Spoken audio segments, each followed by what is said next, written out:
এবার হচ্ছে path of a charge particle in magnetic field, মানে ট্র্যাজেক্টরিটা কেমন কেমন হবে। ফার্স্ট কেস যেটা হয় কেস 1, যখন থিটার ভ্যালু 0 ডিগ্রি বা থিটার ভ্যালু 180 ডিগ্রি। এবার থিটাটা আমি বুঝতে পারছি যে যেমন ফর্মুলাটা আছে F equal to q v B sine theta.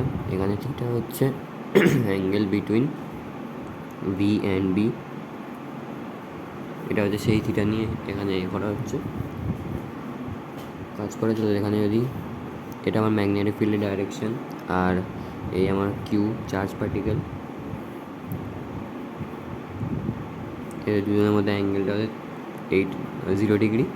যদি এটা উল্টো ডাইরেকশান হতো, যদি এরকম হতো একই 180 ডিগ্রি, তাহলে F equal to q v B sine থিটার জায়গায় কত বসবে 0, তাহলে এফ কত হয়ে যাবে 0, তাহলে ফোর্স 0 হয়ে যাবে। তাহলে যখন ট্র্যাজেক্টরি স্ট্রেট লাইন হবে, যখন হচ্ছে চার্জ পার্টিকেল ম্যাগনেটিক ফিল্ডের ডাইরেকশানই মুভ করবে, ঠিক আছে। আর সেকেন্ড কেস এটা হচ্ছে ইম্পর্টেন্ট, থিটা যখন 90 ডিগ্রি হবে, মানে ভি যখন পারপেন্ডিকুলার টু বি হবে, মানে কত F equal to q v B sine 90, মানে F equal to q v B হবে।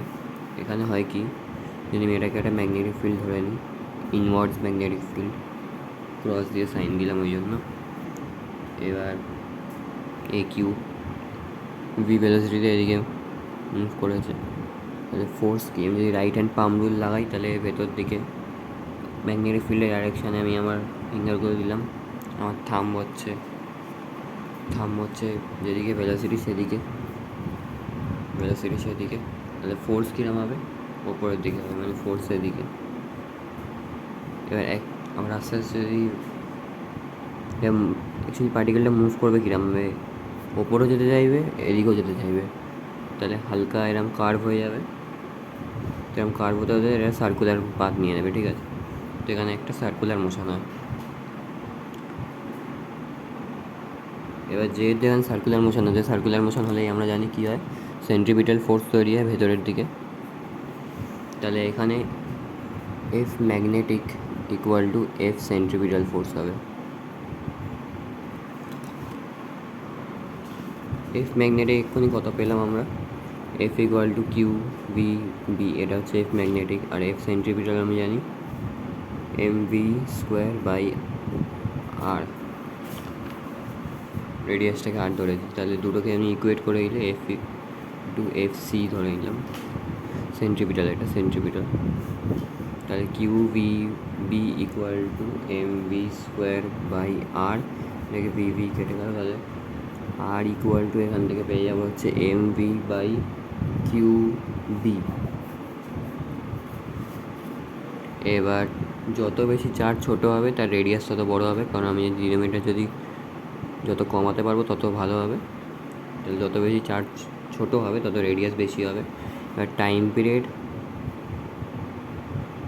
আমি জানি ডিস্টেন্স বাই স্পিড হয়, তাহলে এখানে ডিস্টেন্স কি, সার্কুলার পাথ, তার মানে হচ্ছে ডিস্টেন্স 2πr, আর স্পিড কত ভি, ডিস্টেন্স বাই স্পিড, এটা যদি সার্কেলের 2πr। এবার আর এর ভ্যালুটা এখানে বসিয়ে দেবো, m into v, q v v v v কেটে গেল, তাহলে 2πm বাই কিউ বি। তাহলে টাইম পিরিয়ড হচ্ছে ইন্ডিপেন্ডেন্ট অফ ভেলোসিটি, দেখতে পাচ্ছি এখান থেকে। আচ্ছা, ফ্রিকোয়েন্সি কী হয়, ফ্রিকোয়েন্সি আমি জানি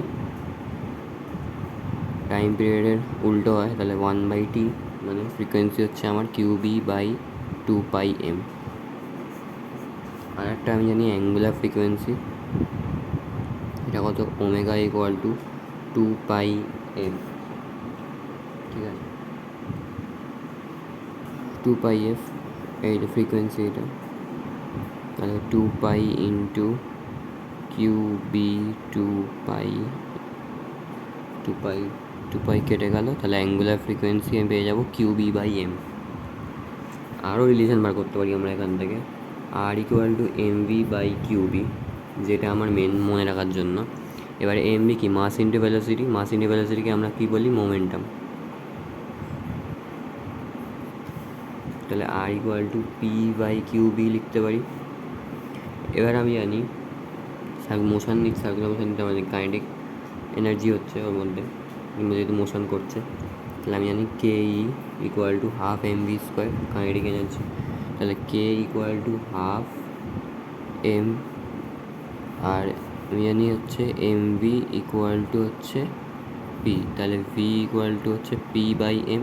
তাহলে ভি স্কোয়ারে তাহলে লিখতে পারি আমি p square by m square.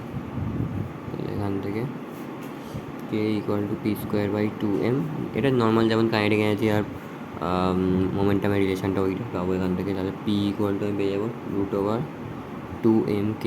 তাহলে এই পি এর ভ্যালুটা আমি এখন এখানে বসাতে পারি। তাহলে এখান থেকে একটা রিলেশন পাচ্ছি, radius equal to √2mk by q B. এটা হচ্ছে যখন কোয়েশ্চেনে কাইনেটিক এনার্জি দেওয়া থাকলো তখন এটা ইউজ করা যেতে পারে। এবার নেক্সট হচ্ছে ওয়ার্ক ডানের কেস।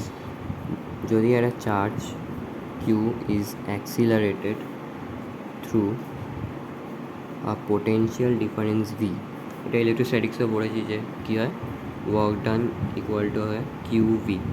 মানে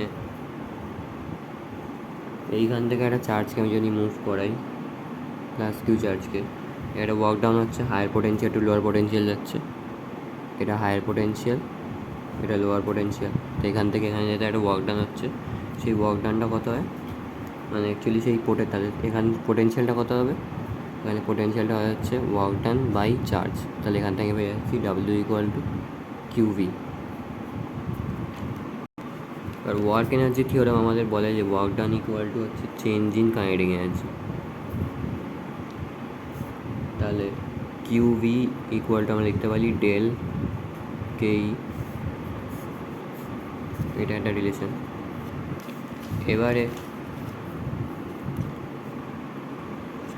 ডেল কি মানে কি, কিউভি ইকুয়াল টু কেও বলতে পারি, কাইনেটিক এনার্জি বলতে পারি এটাকে। এবার আমি যে রিলেশনটা পেয়েছিলাম, এবারে এই কে এর ভ্যালুটা আমি এখানে বসিয়ে দেবো। তাহলে আর ইকুয়াল টু এখান থেকে পেয়ে যাবো 2m কিউভি